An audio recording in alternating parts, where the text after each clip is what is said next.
You ever seen the Michael Jordan documentary? Like the one, Last Dance, where Michael Jordan is sitting in the Bulls locker room, right? And he's got a baseball bat for some reason, and he's waving it around, smoking a cigar, doing Michael Jordan things, which is just the most Michael Jordan I could possibly imagine.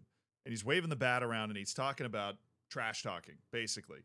And he just goes, oh, hey, you know, if a man can talk shit when it's even score, or when he's losing, that's a good man. What if a guy talks shit after he's lost the game? Do we classify that as a good man? Like, I honestly don't know, but this is the type of story where we get to ask fun questions like that, because I'm going to introduce you, if you for some reason are unfamiliar, with a character named Neil Maupay, because Neil Maupay is hilarious, and he has one purpose. Generally, he's a much better soccer player than I am, and he's certainly not Michael Jordan on the other side of that spectrum, but he's not like a great Premier League player. He's not even a good Premier League player. He's one of the Premier League players of all time. Somebody that plays at a high professional level, but not particularly well. Somebody with a stat line, which is good enough to keep him apparently on mid to lower level Premier League teams. But if he did not do one particular thing very well, he wouldn't be the player that maybe even most of us would know about. You might know his name if you watch enough extended highlights, but he would be otherwise irrelevant. But he has 99 overall rating and one skill, and that skill is trash talking. And that came to the fore in a match between Tottenham and his new club, Brentford. Neil Maupay plays for Brentford in the Premier League, and he played against Tottenham. Now, Neil Maupay and his gift decided to show up in full force because, as luck would have it, a bolt of just, lightning from the football, the soccer gods, just, we're going to make today fun. Neil Maupay scored the first goal. Now, this is just his 31st goal. I had to look that up, though. I don't know that off the top of my head. I know my head's big. I'm not some sort of savant, though. Like, there's a lot of empty storage space in here. He scored his 31st goal in the Premier League. And he decided to line up, and I'll just do a little reenactment. Which, with no context, does nothing. Maybe it's a Luke Littler celebration. Maybe he's just really into darts.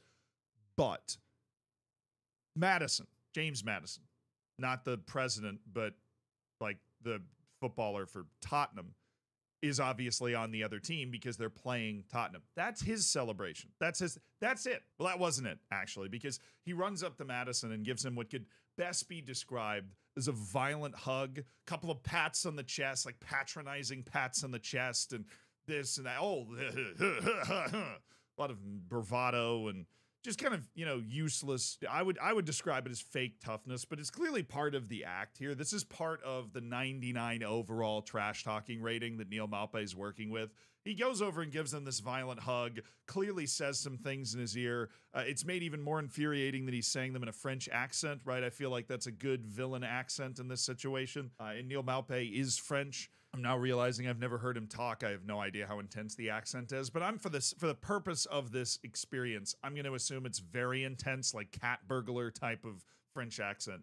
And he says that and then walks away, right? So he does Maddison's celebration.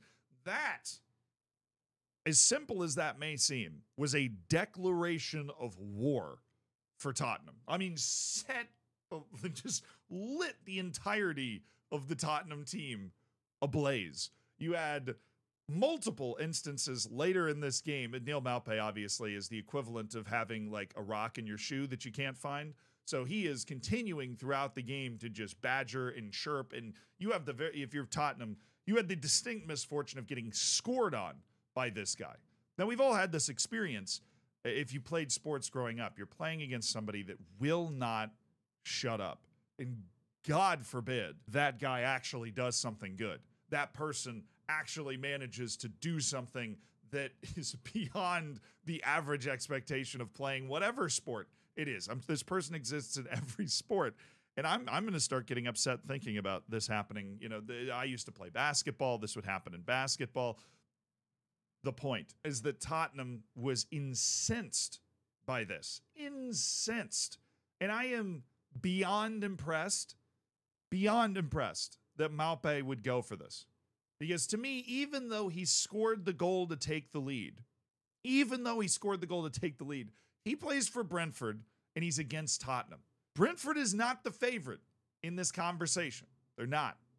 They even up 1-0, they're not the favorite to win the game, right? Like the audacity that it takes, the complete commitment to the bit, to being that person, to being the rock in your shoe that you cannot find is commendable. I think it's commendable. I think Michael Jordan with his baseball bat would be commending it. But he wasn't even done. Because even after he incensed Tottenham and Tottenham would go on to win, what was kind of a wild game 3-2. Now Tottenham scored the second goal, but Brennan Johnson, who scored the goal, was kind of egged into imitating the joke celebration of Maupe. Like, I mean, that's rent-free. That is rent-free. You just scored to take the lead, and you're still thinking about Neil Maupe. And that wasn't even it after the game. Right? There's another instance during the game where Richarlison's running by Maupe and he goes, he says something, who knows? I'm sure it was, hey, I hope your mother's doing well. After the game, James Maddison's still thinking about it. There have been 4 goals scored in the game after Neil Maupe, like, opened the scoring. It ended 3-2. Lifetimes have been lived since Neil Maupe imitated Maddison's celebration. And he goes to the post-game press conference. I got to find it. What's he say? So Maddison said, he hasn't scored enough goals to have his own celebration, and essentially implying that's why he copied mine, right? Answering the question, well, what do you think of him copying the celebration? Well, he didn't have enough goals to have his own celebration. Now, there's one fact that I don't blame Maddison for not knowing, and I know, we all know what Maddison thought he was doing here. That sounds like a sick burn. It does.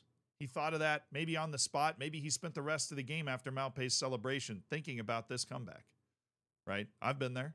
I've planned my one-liners, and he thought he dropped the great little one issue. Maupe actually has more top-level goals than Maddison. This is a real key mistake that I feel like a lot of people make with somebody like Maupe, where the best thing you can do is ignore him. The best thing you can do is ignore him. Because Neil Maupe is trying to play a whole other game. He's not playing soccer. He's not playing Tottenham, right? He is not playing the match. He's playing you, right? And his game against you is never over. This is the same guy that insists that Lionel Messi won the World Cup because of him, which is a weird footballing rabbit hole I'm not going to take you down. But Maddison should have known you're entering the boxing ring. You're not fighting KSI. You're fighting the world champ here, right? Like, this is, okay, this is a different round, right? This is what Maupe does. Like, Maddison, you're a better player than him. Just don't do it. Just don't let him get to you. Once he gets to you, it's already over. Because, of course, Maupe had a response to this. But the weird thing is this was well after the game. Like I said, Maupe's game's never stopping. We have exited the Michael Jordan paradox. Michael Jordan and his paradox implies that the game is still going on. The game is over. Brentford lost. Tottenham won. Maddison won. Maupe lost. It's done. Now, Michael Jordan said, if you're losing and you can talk shit, then you're a good man. Are you a good man if you're talking trash, like, after the game's over? I don't know. And because Michael Jordan doesn't have an opinion on it, I struggle to form an opinion on it because I can't copy his anymore. But Maupe said, went a bit early with that one, admitting that maybe, the fact that he did the celebration, maybe just a tad early. And then he said, gutted we couldn't get the win. More goals and less relegations in my career than James Maddison. We go again Monday. I mean, that is as objectionable as Neil Maupe can be. That's brilliant. That's a 10 out of 10. What's Maddison's comeback to that? He's been relegated more than Neil Maupe. He's scored less top-level professional goals than Neil Maupe. Is that a fair comparison? No. Maupe plays farther forward than Maddison most of the time. But Maddison's the one that started the comparison. Like, if Maupe had posted this without Maddison saying anything, it would have looked petty. And Maddison would have looked like he was on his high horse. Oh, we played a good, respectable game. Oh, Maupe was just having some fun, but we took the 3 points. Could have Jose Mourinho did. Oh, he can take the ball home. I'll take the 3 points. He can take his jokes home. I'll take the 3 points. Boom. What are you going to say to that? Nothing. But he opened the door, and you just have to open it that much, and you're just going to Neil Maupe's face, just going right in there. Like, here's Johnny. Here's Neil Maupe. And he wasn't done. He still wasn't done. He goes to James Madison's Instagram post, and he posts, rent-free 2 kissy faces. Chef's kiss. No notes. This is world class. This is like watching Messi at the World Cup. This is Ronaldo's bicycle kick at Juventus, right? This is watching a master at work. And I agree with Rio Ferdinand. You know, we don't need to debate between the best trash talkers. Just enjoy them while they're here. Just enjoy watching them, right? This is art. James Madison somehow won the match and still lost. How the hell does that happen? I don't even know if I like Neil Maupay, but this was good. I wish he was on my team if I had a team. I don't have a team. First team to pay me $100, I will be a fan of you. I'm a cheap date. Anyways, bye.